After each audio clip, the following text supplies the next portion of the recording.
Silent Valley വർഷത്തിൽ 365 ദിവസവും പച്ചപ്പ് നിറഞ്ഞു നിൽക്കുന്ന 8 മാസത്തോളം മഴ ലഭിക്കുന്ന ഒരു മഴക്കാട്. ആ കാടിനകത്തേക്കാണ് ഇന്നത്തെ നമ്മുടെ യാത്ര. മണ്ണാർക്കാട് നിന്ന് അട്ടപ്പാടി റൂട്ടിൽ ഏകദേശം 20 കിലോമീറ്ററോളം സഞ്ചരിച്ചാൽ സൈലന്റ് വാലിയിൽ എത്തിച്ചേരാം. രാവിലെ നേരത്തെ തുടങ്ങുന്ന യാത്ര നൽകുന്ന സുഖം അതൊന്ന് വേറെ തന്നെയാണ്. വഴിയിൽ വലിയ തിരക്കൊന്നും ഉണ്ടാവില്ല. അതുപോലെ തന്നെ പ്രകൃതിയും വളരെ മനോഹരമായിരിക്കും. അട്ടപ്പാടി വനമേഖലയിലൂടെ ചുരം കയറിയുള്ള ഈ യാത്രയിൽ ഇതുപോലുള്ള ഒരുപാട് മനോഹരമായ ദൃശ്യങ്ങൾ നമുക്ക് കാണാൻ കഴിയും. ഈ കാഴ്ചകൾ വിവരിക്കുക അത്ര എളുപ്പമല്ല. അത് നമ്മൾ നേരിട്ട് അനുഭവിച്ചറിയുക തന്നെ വേണം.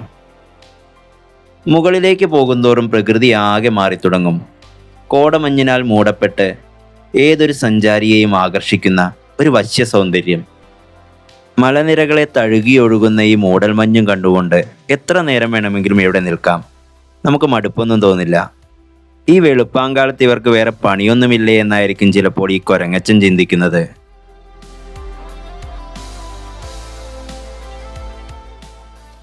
കുറച്ചു നേരം അവിടുത്തെ കാഴ്ചകളെല്ലാം കണ്ട് ആസ്വദിച്ചതിന് ശേഷം മുക്കാലി ജംഗ്ഷൻ ലക്ഷ്യമാക്കി ഞങ്ങൾ യാത്ര തിരിച്ചു. മുക്കാലി ജംഗ്ഷനിൽ നിന്ന് ഇടത്തോട്ട് തിരിഞ്ഞ് ഏകദേശം 200 മീറ്ററോളം മുന്നോട്ട് സഞ്ചരിച്ചാൽ സൈലന്റ് വാലി നാഷണൽ പാർക്കിൻ്റെ ഇൻഫർമേഷൻ സെൻറ്ററിൽ എത്തിച്ചേരാൻ കഴിയും. നമ്മളിപ്പോൾ ഇൻഫർമേഷൻ സെൻറ്ററിൻ്റെ മുൻപിൽ എത്തിക്കഴിഞ്ഞു. ഇതിന് തൊട്ടടുത്ത് തന്നെയുള്ള ഒരു ഗ്രൗണ്ടിലാണ് നമ്മൾ പോകുന്ന വണ്ടികൾ പാർക്ക് ചെയ്യേണ്ടത്. ഇതിനപ്പുറത്തേക്ക് നമ്മുടെ വണ്ടികളിൽ യാത്ര ചെയ്യാൻ കഴിയില്ല. വനം വകുപ്പിൻ്റെ തന്നെ പ്രത്യേകം തയ്യാറാക്കിയിട്ടുള്ള ബസ്സുകളിലോ ജീപ്പുകളിലോ മാത്രമേ കാടിനുള്ളിലേക്ക് നമുക്ക് പ്രവേശിക്കാൻ കഴിയൂ. ഇവിടേക്ക് വരാൻ ആഗ്രഹിക്കുന്നവർ വരുന്നതിന് 2 ദിവസം മുൻപെങ്കിലും ഇവിടുത്തെ ഫോൺ നമ്പറിൽ വിളിച്ച് ടിക്കറ്റ് ബുക്ക് ചെയ്യണം. ഓൺലൈനിൽ ടിക്കറ്റ് ബുക്ക് ചെയ്യാനുള്ള സൗകര്യം ഇവിടെയില്ല. ഇവിടേക്ക് വിളിക്കാനുള്ള ഫോൺ നമ്പറും സഫാരിക്കായി വരുന്ന നിരക്കുകളും സ്ക്രീനിൽ കാണാം. സഫാരിയുടെ ഭാഗമായി നമ്മൾ ട്രക്കിംഗ് നടത്തുന്ന വഴിയിൽ 2013 ഒരു കടുവ ആനയെ വേട്ടയാടി ഭക്ഷിക്കുന്ന ചിത്രം ഇൻഫർമേഷൻ സെന്ററിന് മുന്നിൽ ഫ്രെയിം ചെയ്ത് വെച്ചിട്ടുണ്ട്. ഇൻഫർമേഷൻ സെന്ററിന് സമീപത്തായി തന്നെ ഒരു വനശ്രീ എക്കോ ഷോപ്പും നമുക്ക് കാണാൻ കഴിയും. കാടുമായി ബന്ധപ്പെട്ട് ജീവിക്കുന്നവർ ശേഖരിച്ചതും നിർമ്മിച്ചതുമായ പല വസ്തുക്കളും ഇവിടെ വിൽപ്പനയ്ക്ക് വെച്ചിട്ടുണ്ട്.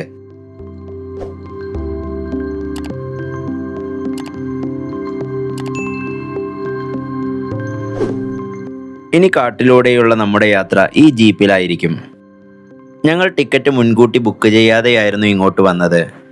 ആദ്യം അവർ ടിക്കറ്റില്ല തിരിച്ചു പോയിക്കോളാൻ പറഞ്ഞെങ്കിലും കുറച്ചു നേരം അവിടെ നിന്നപ്പോൾ മുൻകൂട്ടി ബുക്ക് ചെയ്തിരുന്ന 1-2 പേർ ടിക്കറ്റ് ക്യാൻസൽ ചെയ്തതിനാലാണ് ഞങ്ങൾക്ക് ഈ യാത്ര ചെയ്യാനുള്ള അവസരം ലഭിച്ചത്.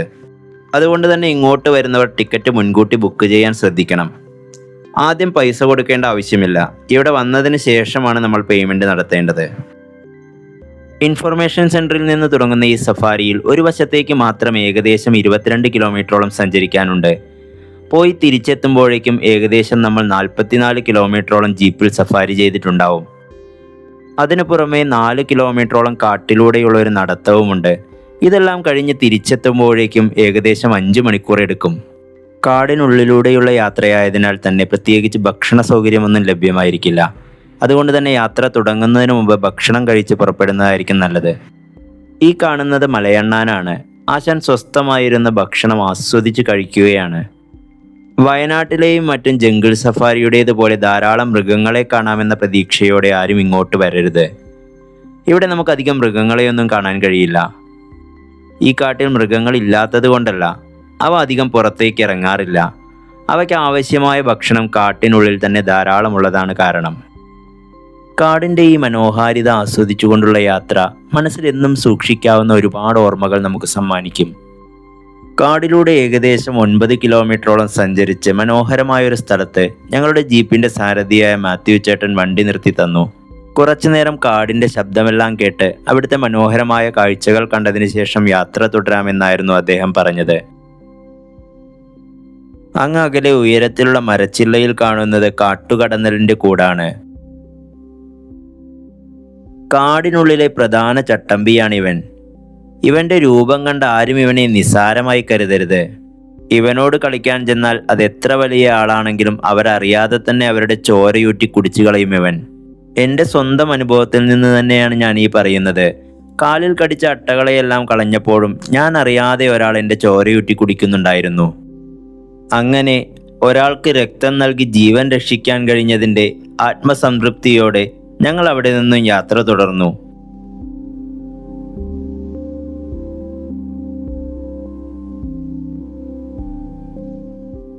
മരത്തിനു മുകളിലായി ഒരു തേനീച്ചക്കൂട് കാണാം. ഇത്തരം കൂടുകളിൽ നിന്നും ആദിവാസി വിഭാഗത്തിൽപ്പെട്ടവർ ശേഖരിക്കുന്ന തേൻ നമുക്ക് ഇവിടെ നിന്ന് വാങ്ങിക്കാനും കഴിയും. സൈലന്റ് വാലി പോലുള്ള നിത്യഹരിത വനങ്ങളിൽ കാണപ്പെടുന്ന മനോഹരമായ ഒരു വന്യജീവിയാണ് മലയണ്ണാൻ. സാധാരണ നമ്മുടെ നാട്ടിൻപുറങ്ങളിൽ കാണപ്പെടുന്ന അണ്ണാനുകളെ അപേക്ഷിച്ച് ഇവയ്ക്ക് വലിപ്പം കൂടുതലായിരിക്കും.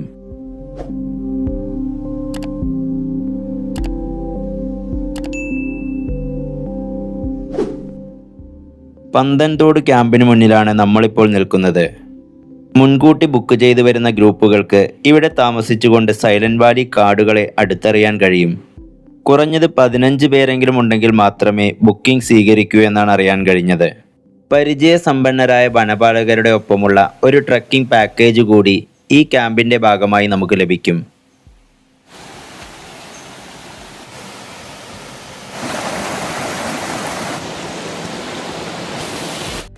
ആ പറന്നു പോകുന്നത് കാട്ടുകോഴിയാണ്. വളരെ പെട്ടെന്നായതുകൊണ്ട് തന്നെ മുഴുവനായും ക്യാമറയിൽ പകർത്താൻ കഴിഞ്ഞില്ല.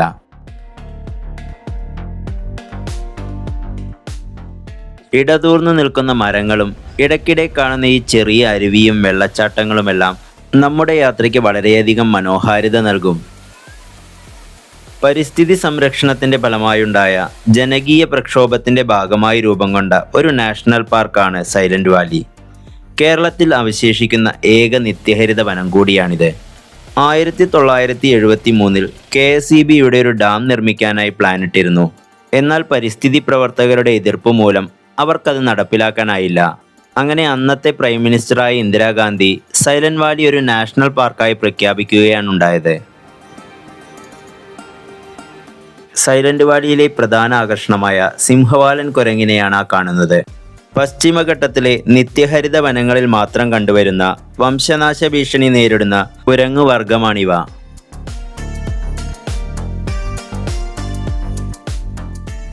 അങ്ങനെ നമ്മൾ സൈലന്റ് വാലിയുടെ മനോഹരമായ പ്രവേശന കവാടത്തിന് മുൻപിലെത്തി.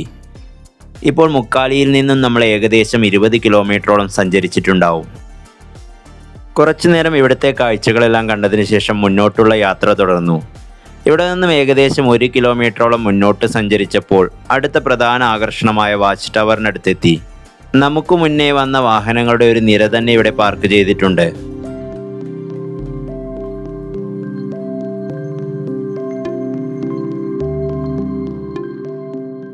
സൈലന്റ് വാലിയിൽ എത്തുന്ന സഞ്ചാരികളെ വളരെയധികം ആകർഷിക്കുന്ന ഒരു സ്ഥലം കൂടിയായിരിക്കും ഈ വാച്ച് ടവർ. ഇതിനു മുകളിലേക്ക് കയറിയാൽ സൈലന്റ് വാലിയുടെ നിത്യഹരിത മഴക്കാടുകളുടെയും മലനിരകളുടെയും മനോഹരമായ ഒരു പനോരമിക് ദൃശ്യം നമുക്ക് ആസ്വദിക്കാൻ കഴിയും. അതോടൊപ്പം തന്നെ കാടിന് നടുവിലൂടെ ഒഴുകുന്ന കുന്തിപ്പുഴയും മറ്റു മലനിരകളുമെല്ലാം നമുക്ക് ഇവിടെ നിന്നും വ്യക്തമായി കാണാൻ കഴിയും.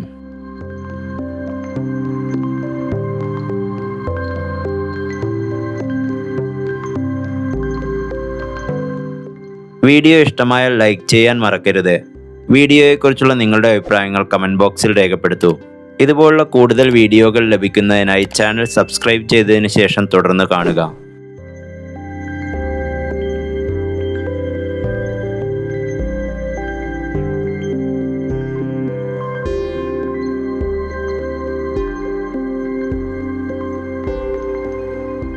മൂന്ന് തട്ടുകളായാണ് ഈ വാച്ച് ടവർ നിർമ്മിച്ചിട്ടുള്ളത്.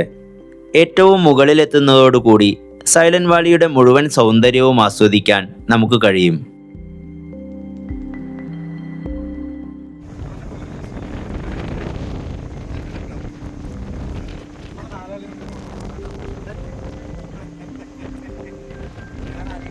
ഇവിടെ എപ്പോഴും ശക്തമായ കാറ്റ് വീശിക്കൊണ്ടിരിക്കും. കുഞ്ഞു കുട്ടികളെയെല്ലാം മുകളിലേക്ക് കൊണ്ടുവരുമ്പോൾ വളരെയധികം ശ്രദ്ധിക്കണം. വാച്ച് ടവറിന് ഏറ്റവും മുകളിൽ നിന്ന് താഴേക്ക് നോക്കുമ്പോൾ കാണുന്ന കാഴ്ചയാണിത്. ആ കാണുന്നത് നമ്മൾ നടന്നു വന്ന വഴിയാണ്.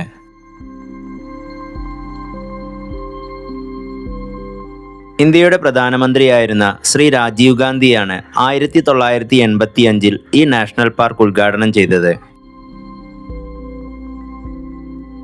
ഇനി കാട്ടിലൂടെയുള്ള ഒരു ട്രക്കിംഗ് ആണ്. 3 കിലോമീറ്ററോളം ഇരുവശത്തേക്കുമായി നടക്കാനുണ്ട്.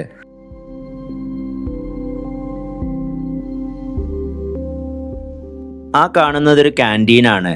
ഈ യാത്രക്കിടയിൽ നമുക്ക് എന്തെങ്കിലും കുടിക്കാനോ കഴിക്കാനോ കിട്ടുന്ന ഒരേ ഒരു ഇടം.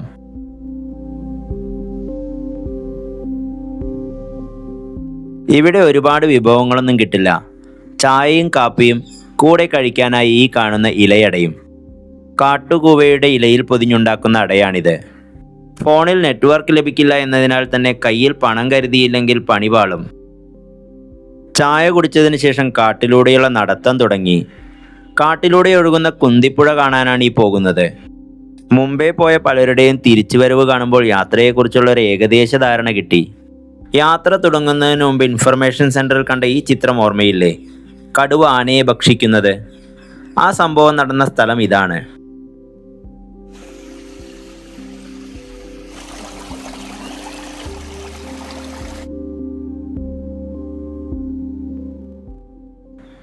സിംഹവാലൻ കുരങ്ങിൻ്റെയും കരിങ്കുരങ്ങിൻ്റെയും എല്ലാം ഇഷ്ടഭക്ഷണമാണ് ഈ കാണുന്നത്.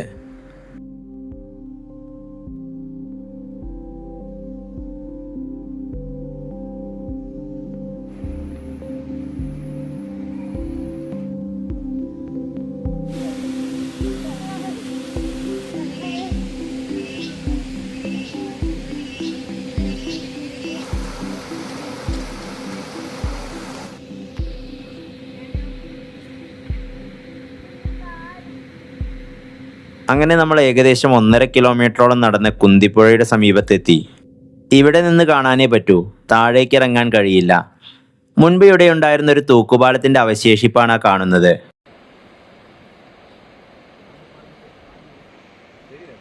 പുഴയ്ക്കു കുറുകെ പുതിയൊരു തൂക്കുപാലം നിർമ്മിക്കുന്നതിന്റെ പണി നടന്നുകൊണ്ടിരിക്കുന്നുണ്ട്. ഇവിടുത്തെ കാഴ്ചകളെല്ലാം കണ്ടതിന് ശേഷം ഞങ്ങൾ മടക്കയാത്ര തുടങ്ങി. ഇത് ഫോട്ടോ എടുക്കാൻ വേണ്ടി തോളിൽ കയറ്റിയതൊന്നുമല്ല. ഇനി ഒരടി മുന്നോട്ട് നടക്കില്ലെന്ന് ധ്യാൻ ഉറപ്പിച്ച് പറഞ്ഞു കഴിഞ്ഞു.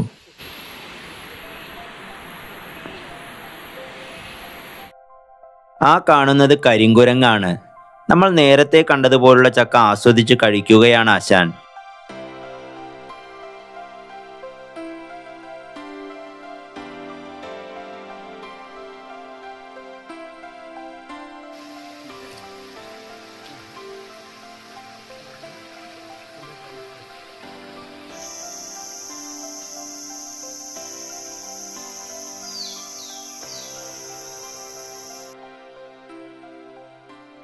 തിരിച്ചു വരുന്ന വഴി ഇവിടെയുള്ള മ്യൂസിയത്തിലും ഒന്ന് കയറി അവിടുത്തെ കാഴ്ചകളും കണ്ടു. ഈ കാട്ടിനുള്ളിലുള്ള നിരവധി ജീവജാലങ്ങളെക്കുറിച്ചുള്ള വിവരങ്ങളും അവയുടെ ഫോട്ടോയും നമുക്കിവിടെ കാണാൻ കഴിയും.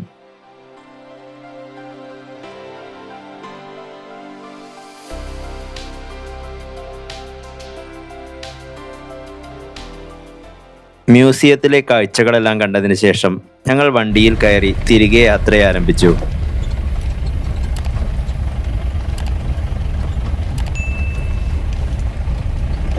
ഇപ്പോഴും സഞ്ചാരികളുമായി വാഹനങ്ങൾ വന്നുകൊണ്ടിരിക്കുന്നുണ്ട്.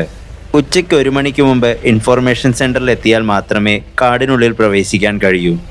വൈകുന്നേരം 5 മണിക്ക് മുൻപ് യാത്ര അവസാനിപ്പിക്കുകയും വേണം.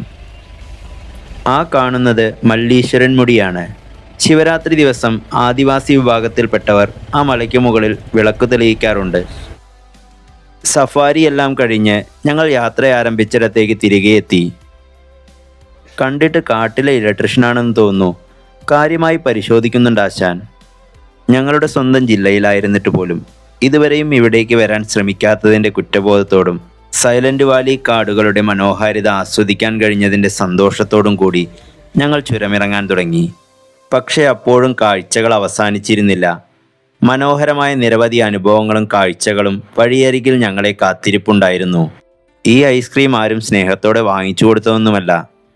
ഒരാൾ വാങ്ങിച്ച് കഴിക്കുന്നത് കണ്ടപ്പോൾ പിന്നാലെ ഓടിച്ചിട്ട് പിടിച്ച് വാങ്ങിക്കഴിക്കുന്നതാണ്. മനുഷ്യൻ്റെ കടന്നുകയറ്റങ്ങളില്ലാതെ പ്രകൃതി അതിൻ്റെ ശുദ്ധമായ വരികളിൽ എഴുതിയ ഒരു മനോഹര കാവ്യമാണ് സൈലന്റ് വാലി. അതിലെ ഏതാനും വരികൾ മാത്രമേ ഇപ്പോഴും നമുക്ക് വായിക്കാൻ കഴിഞ്ഞിട്ടുള്ളൂ. ആ കവിത പൂർണ്ണമായി വായിക്കാനായി നമുക്ക് വീണ്ടും വരാം.